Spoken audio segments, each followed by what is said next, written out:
मनमोहन सिंह ने कहा कि राहुल गांधी आदर्श उम्मीदवार होंगे 2014 के चुनाव के बाद, आपने सुना। और ये उन्होंने कहा कि किस तरह से वो काम करने में उन्हें खुशी महसूस होगी कांग्रेस पार्टी के लिए राहुल गांधी के नेतृत्व में। हमारे साथ मेहमान मौजूद हैं यहाँ, इसी मुद्दे पर उनसे भी बात करते हैं। हमारे साथ सुधांशु मित्तल जी मौजूद है बीजेपी से। सुधांशु मित्तल जी, प्रधानमंत्री मनमोहन सिंह कह रहे हैं आदर्श उम्मीदवार राहुल गांधी होंगे 2014 के बाद। देखिए, कांग्रेस पार्टी किसको अपना उम्मीदवार प्रधानमंत्री का बनाए, ये उनका विशेष अधिकार है। उसके बारे में टिप्पणी करना मेरे लिए जायज नहीं होगा। लेकिन मैं तो सिर्फ ये कहना चाहता हूं व्यक्तिगत तौर पे कि प्रधानमंत्री के पद की गरिमा का कहीं इसमें उपहास हुआ है। शायद वो ये नहीं कह के कुछ और कहते तो मुझे अच्छा लगता। जहां तक राहुल गांधी जी के नेतृत्व का सवाल है, तो हर बार गाजे बाजे के साथ कांग्रेस कहती है राहुल बाबा आए हैं, चांद तोड़ के लाए हैं, और फिर वो गायब हो जाते हैं जी। लेकिन मैं एक शेर ध्यान आता है, बरसों में तेरे नाम पे खाता रहा फरेब, बरसों में तेरे नाम पर खाता रहा फरेब, मेरे खुदा कहां है तू अपना पता तो दे। वो from guest appearance to no appearance, ये है स्टोरी राहुल बाबा की। तो जिसको बनाए हमें कोई फर्क नहीं पड़ता, क्योंकि जहां एक तरफ वायदे हैं, दूसरी तरफ हमारे भाजपा के नेतृत्व का प्रदर्शन जो है उसका मुकाबला होगा। हमें कोई चिंता नहीं है। बीजेपी का नेतृत्व कौन करेगा ये भी तो तय नहीं हो रहा है। आज नरेंद्र मोदी बोल रहे थे, वो बोले नकली लाल किले से वो असली लाल किले तक पहुंच पाएंगे या नहीं, क्योंकि अब तो रेस में राहुल गांधी का नाम भी सामने आ रहा है। ऐसा है, मैं बार बार कहता हूं कि नेतृत्व कौन करेगा ये समय पे तय हो जाएगा। और जहां नेतृत्व का विषय है, जहां प्रधानमंत्री और राहुल बाबा हैं, पहले वो तो अपना नेतृत्व तय कर लें। हमारे यहाँ संसदीय बोर्ड जो है वो इसमें फैसला लेने के लिए सक्षम है, और समय को देखते हुए अपने आप फैसला लेगा। सुधांशु जी, यही बात तो कांग्रेस पार्टी भी कह सकती है कि हम समय पर फैसला ले लेंगे। आप दोनों के सामने क्या ये समस्या है? वो कहे मुझे जी, मैंने कहा, इसीलिए मैंने कहा कि वो नेतृत्व का फैसला कर लेते तो अच्छा रहता।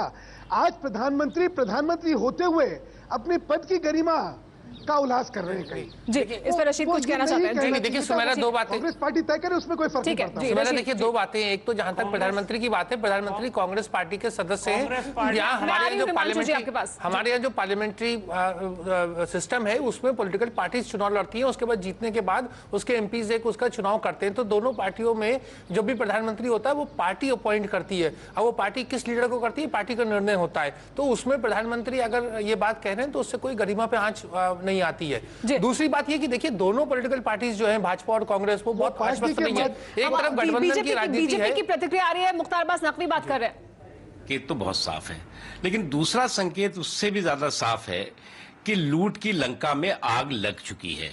अब उसकी लूट की लंका को अगर आप ये सोचते हैं कि आपके हटने से कोई बचा लेगा, तो वो बचा नहीं सकता, क्योंकि देश में आपकी सरकार ने, और जिसको आप कह रहे हैं कि हम उनके अंडर काम कर सकते हैं, अरे भैया, अभी तक आप किसके अंडर काम कर रहे थे? अभी तक भी सोनिया गांधी जी और राहुल गांधी जी के ही अंडर काम कर रहे थे। वही जो है वो डिक्टेट करते थे, और उनके ही डिक्टेशन पर आप जो है वो सारी चीजें निर्णय करते थे। तो इसमें तो अभी कोई नई चीज आपने कही नहीं। और जहां तक प्रश्न है, आज देश में इस कुशासन के कुनबे का एक एक दिन देश के लिए भारी हो रहा है, और कांग्रेस कुशासन का कुनबा बन गया है, और इस कुशासन के कुनबे के खात्मे का वक्त आ गया है। और इसीलिए मैंने कहा कि इस लूट की लंका में आग लग चुकी है, और जितने दिन ये इस तरह की चीजें करेंगे, उतना ही दिन जो है वो इस कांग्रेस पार्टी के कुशासन के कॉफिन में लोग कीलें ठोकते रहेंगे, और बस कुछ महीनों के मेहमान रह गई ये सरकार। लेकिन उससे भी ज्यादा महत्वपूर्ण ये है कि प्रधानमंत्री जी सब कुछ चुपचाप देखते रहे, या तो उसके भागीदार रहे या चुपचाप मूक दर्शक बने रहे। तो मूक दर्शक बना रहना भी उतना ही जो है अपराध है जितना कि भागीदारी करना। हिमांशु व्यास जी क्या कहेंगे आप? मुख्तार अब्बास नकवी कह रहे हैं, ये इस पर आपकी प्रतिक्रिया लेंगे, आगे चर्चा जारी है। आपको बता दें कि प्रधानमंत्री मनमोहन सिंह ने एक तरफ बयान दिया है राहुल गांधी के नेतृत्व को लेकर कि 2014 में वो आदर्श उम्मीदवार होंगे, वहीं दूसरी तरफ आज अंबिकापुर में नरेंद्र मोदी ने भाषण दिया नकली लाल किले के सामने से। उस पर इरफान का कार्टून भी आज के मुद्दे पर उन्होंने बनाया, और कार्टून क्या बनाया आप देखिए। लाल किले से भाषण भी हो गया, अब ऐसे ही एक व्हाइट हाउस भी बना लेते हैं वहां भी क्रिएट कर लेते हैं, वहां भी भाषण दे देंगे। नरेंद्र मोदी दिखाई दे रहे हैं कार्टून में, जो कार्टून बनाया उन्होंने। हमारे साथ सभी मेहमान मौजूद है इसी मुद्दे पर बात करने के लिए। हमारे साथ जेडीयू से अनवर अली साहब भी मौजूद हैं। अनवर अली साहब, लाल किले, नकली लाल किले से भाषण दिया आज नरेंद्र मोदी ने। प्रधानमंत्री मनमोहन सिंह कह रहे हैं कि राहुल गांधी 2014 के आदर्श उम्मीदवार है। कौन पहुंचेगा लाल किले तक?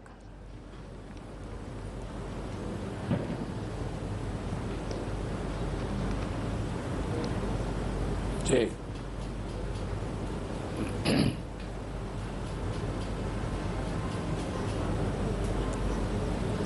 देखिए, मैं राजनीति का जो सत्ता राजनीति का जो रास्ता होता है इतना सीधा साधा नहीं होता है, बहुत जिग जाग टेढ़ा होता है। जो चीज दिख रही होती है वो होती नहीं है, जो होती है वो दिखती नहीं है। जहां तक सवाल है, दोनों बड़ी पार्टियां जिस तरह से लुका छिपी का खेल खेल रही हैं, कहीं ऐसा न हो कि दोनों किनारे रह जाएं और कोई तीसरा बाजी मार ले जाए। नकली लाल किले से भाषण करने वाले नरेंद्र मोदी जी के पार्टी में भी घमासान मचा हुआ है, तो असली लाल किला पर वो नहीं चढ़ पाएंगे, जनता नहीं चढ़ने देगी जी। हमारा तो अभी यही कहना है। ठीक है, हमारे साथ मौजूद है हिमांशु व्यास जी भी, उनके पास भी जाएंगे। लेकिन सुधांशु मित्तल जी, आपने सुना अनवर अली साहब को, वो कह रहे हैं कि घमासान मचाए पार्टी में नहीं पहुंच पाएंगे असली लाल किले तक नरेंद्र मोदी। मेरा मानना है कि राजनीति में एक कहीं संयम सीमा होती है कि दूसरे संगठनों के आंतरिक विषयों के बारे में किसी दूसरी राजनीतिक पार्टी को कुछ कहने का हक नहीं होता।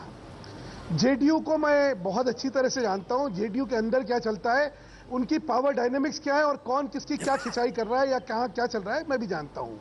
लेकिन हमारे लिए शोभामायन नहीं है जी। हमें राजनीति को शर्मसार नहीं करना, हमें राजनीति को गिराना थोड़ी है। नहीं, लेकिन आप अपने संगठन की चिंता करिए, हमारी चिंता हम पे छोड़ दीजिए। लेकिन आपकी पार्टी से प्रधानमंत्री पद का उम्मीदवार कौन होगा, लाल किले पर झंडा कौन फहराएगा, ये तो लोग जानना चाहते हैं ना। आपकी पार्टी की तरफ से डिले और डिबेट क्यों हो रही है जब एक फैसला हो चुका है? पता लग जाएगा। जैसे मैं पहले एक सेकंड मैं कह दूं ना, अभी मेरे को तो बोलने नहीं दीजिए। जी बोले जल्दी जी। हमारी पार्टी का प्रधानमंत्री का कौन कैंडिडेट होगा और उसको कब डिसाइड करना है, ये निर्णय जो है चौराहे पे बैठ के नहीं होते हैं, ये एक नीतिगत निर्णय होते हैं और ये रणनीतिगत निर्णय भी होते हैं। जी हाँ, लेकिन नीति और रणनीति ठीक है, दोनों की क्या मांग है उसके हिसाब से कब हमें बताना है ये हम बताएंगे। ठीक है, नीति और रणनीति की क्या मांग है उसके हिसाब से आप बताएंगे। ठीक है, और बिल्कुल ठीक है। कह रहे हैं कि अनिर्णय की जो है अनिर्णय भी एक निर्णय है। जी ठीक है, प्रेम शुक्ला जी, लेकिन क्या दोनों ही पार्टियों में, बीजेपी में भी और कांग्रेस में भी, जी मैं आती हूँ हिमांशु व्यास जी आपके पास। प्रेम शुक्ला जी, संक्षेप में आपसे जानना चाहूंगी कि क्या दोनों ही पार्टियों में घमासान मचाए, दोनों ही पार्टियां इस वक्त स्थिति में नहीं है कि इस फैसले पर पहुंच पाए, लेकिन संकेत दोनों ही तरफ से दिया जा रहा है कि कौन कौन उम्मीदवार होगा? नहीं, भारतीय जनता पार्टी में तो स्पष्टता दिखाई दे रही कि नरेंद्र मोदी के नाम पे सहमति बन जाएगी, लेकिन गलत समय पर मनमोहन सिंह जी जिस तरह से पप्पू के हाथ में चप्पू थमा रहे हैं, उसे समझ में आ रहा है कि दांव बड़ा गलत तरीके से खेला जा रहा है। जी, पप्पू के हाथ में जो चप्पू है उससे कांग्रेस की नैया को डुबाने का कार्यक्रम होने वाला है। जी हिमांशु जी, देखिए किस तरह की बात प्रेम शुक्ला जी कह रहे हैं, इसी तरह की प्रतिक्रियाएं आ रही हैं, क्या कहेंगे आप इस पर? क्या यही हालत है आपकी पार्टी की? नहीं, प्रेम शुक्ला जी अपनी मानसिक हालत दिखा रहे हैं। मुझे लगता है कि लालन कॉलेज पे जो भाषण हुआ था नरेंद्र मोदी जी का, ठीक है, आज नकली लाल किले से जो भाषण हुआ, मानसिक हालत राहुल गांधी की पूछ लें आप। गिरावट आई हुई मुझे आज दिखी है।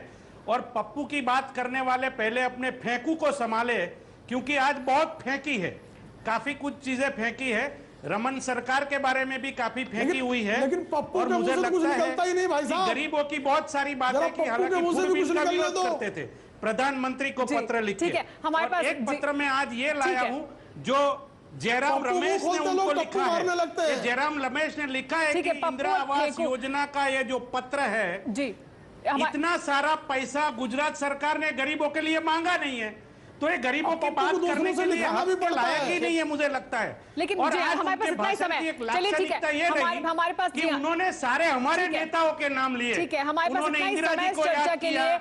लाल किले, असली लाल किले पर झंडा कौन फहराएगा ये भी देखना है। जैसा कि अनवर अली साहब ने भी कहा कि बहुत टेढ़ा मेढ़ा रास्ता है, वो दिखाई दे रहा है कि टेढ़ा मेढ़ा है, लेकिन किस तरह की राजनीति होने वाली है उस फैसले से पहले वो दिखाई दे रहा है। किस तरह की राजनीति होगी, किस तरह की भाषा का इस्तेमाल होगा, वो जरूर झलक दिखाई दे रही है। आप सभी मेहमानों का बहुत बहुत शुक्रिया चर्चा में हमारे साथ शरीक होने के लिए। एबीपी न्यूज पर आगे जा रही है खबरों का सिलसिला, आगे देखिए आज की बात।